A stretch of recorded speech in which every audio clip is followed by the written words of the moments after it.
दोपहर का समय होता है। एक लड़की स्कूल से आकर अपने कपड़े बदल रही होती है, तभी एंट्री होती है घर में उसके पापा की। उसका पापा उसको नग्न अवस्था में देखकर अपना आपा खो बैठता है, बेकाबू हो जाता है और उसे दबोच लेता है और उसके साथ गलत हरकतें शुरू कर देता है। और उसका पिता भूल जाता है कि ये तुम्हारी अपनी बेटी है, तुमने इसे पाला है, अपने हाथों में खिलाया है। उसके सर पर हवस सवार हो जाती है और वह उसके साथ ज़बरदस्ती शारीरिक संबंध बनाना शुरू कर देता है।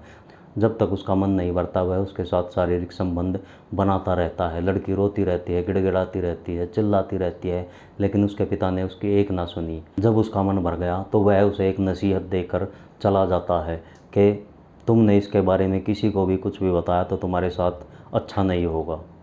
नमस्कार दोस्तों, यह सच्ची घटना पंजाब प्रांत के लुधियाना शहर की है। उसका पिता जब उसके साथ गलत काम करके चला जाता है तो लड़की का रो रो के बुरा हाल हो जाता है। शाम के टाइम जब उसकी माँ आती है तो वह अपनी माँ को आप बीती बताती है कि मेरे पिताजी ने मेरे साथ ये सब किया।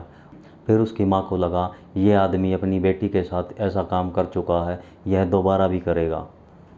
तो लड़की को लेकर उसकी माँ पुलिस स्टेशन चली जाती है और उसके खिलाफ़ एफआईआर दर्ज करवा देती है।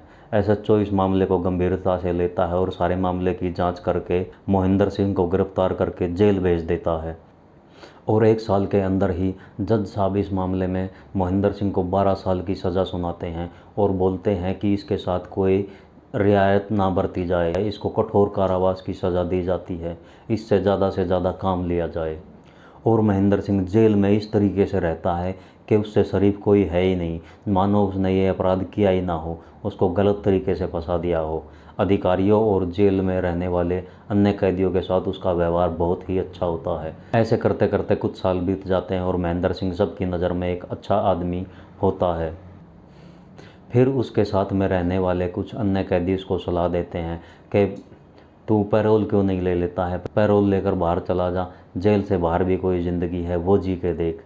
फिर महेंद्र सिंह ऐसा ही करता है और 2005 में महेंद्र सिंह पैरोल के लिए अप्लाई कर देता है और उसके अच्छे व्यवहार को देखते हुए उसको पैरोल मिल जाती है। फिर महेंद्र सिंह जेल से बाहर निकल जाता है। अपने घर जाने की बजाय वह एक कमरा किराए पे लेता है और वहाँ रहने लग जाता है। और एक दिन अपनी बीवी को फ़ोन करके धमकी देता है कि तुम इस घर से निकल जाओ, इस घर पर तुम्हारा कोई अधिकार नहीं है, मेरी किसी भी वस्तु को तुम्हें हाथ लगाने की ज़रूरत नहीं है। इतना सुनकर उसकी बीवी थाने चली जाती है और कंप्लेंट करवाती है कि महेंद्र सिंह ने हमें ऐसे ऐसे धमकी दी है, हमें अपनी जान का खतरा है। लेकिन पुलिस इस बात को इतना गंभीरता से नहीं लेती है और उसके खिलाफ़ कोई कार्रवाई नहीं करती है और बात आई गई हो जाती है। फिर महेंद्र सिंह ने उनसे कोई संपर्क नहीं किया और ऐसे करते करते 1 साल बीत जाता है। 1 साल बाद एक दिन महेंद्र सिंह के सर पर खून सवार हो जाता है।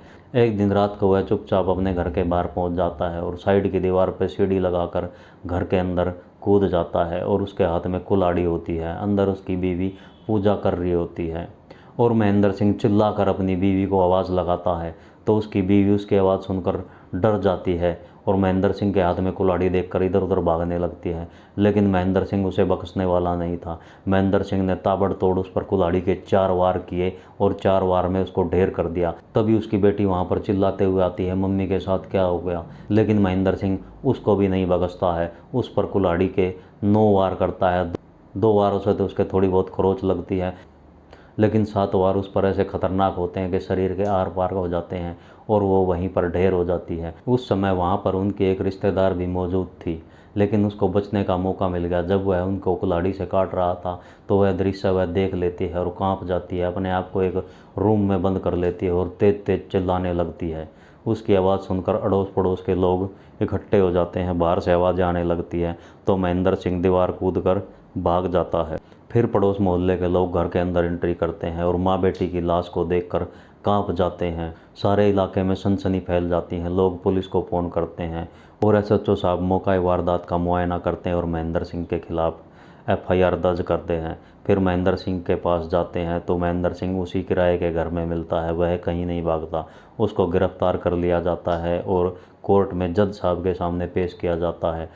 फिर जज साहब महेंद्र सिंह को फांसी की सज़ा सुनाते हैं और बोलते हैं इसको जब तक फांसी पर लटका के रखना जब तक इसकी मौत ना हो जाए।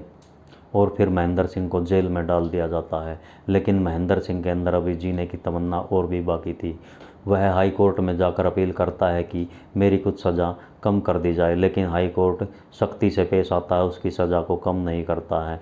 फिर महेंद्र सिंह सुप्रीम कोर्ट में जाकर अपील करता है, तो सुप्रीम कोर्ट उस पर थोड़ी सी नरमी बरतता है, उसकी फांसी की सज़ा को उम्र कैद में तब्दील कर देता है। और जज साहब उम्र कैद की सज़ा सुनाते हुए बोलते हैं कि ताउम्र यह जेल के अंदर ही रहेगा, जेल के बाहर इसकी लाश ही आएगी। दोस्तों, यह कहानी यहीं ख़त्म होती है।